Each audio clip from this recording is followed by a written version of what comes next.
డిఎస్సీలో ఆక్రమణలు జరిగాయంటూ వైసీపీ రాష్ట్ర వ్యాప్తంగా ఆందోళనలకు దిగింది. డిఎస్సీ అవకతవకలపై సీబీఐ విచారణ జరిపించాలంటూ వైసీపీ నేతలు డిమాండ్ చేశారు.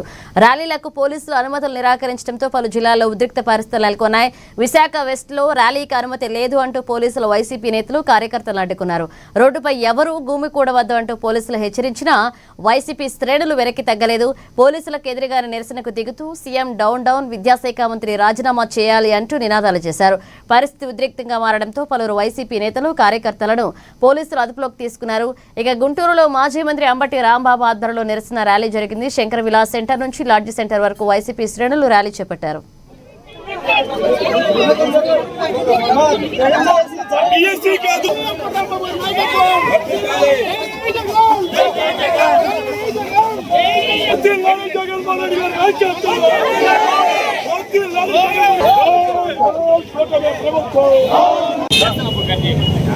లోకేష్ ఫీజు బకాయిలు చెల్లించాలనేటువంటి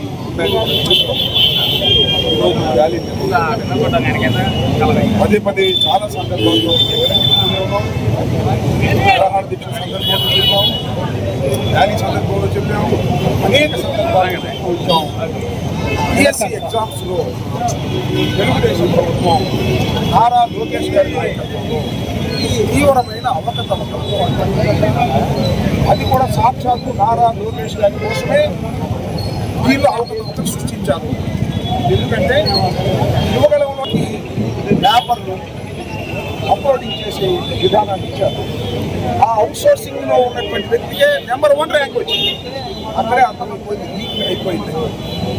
రెండో అంశం ఏంటంటే పూర్వం ఉన్న జీవోని రద్దు చేశారు. ఇది ముందు కూడా చెప్పాను. ఆ జీవో ఏంటంటే డిఎస్సీలో పాల్గొనే వాళ్ళు, స్పోర్ట్స్ కోటాలో ఉద్యోగాలు ఆశించే వాళ్ళు కూడా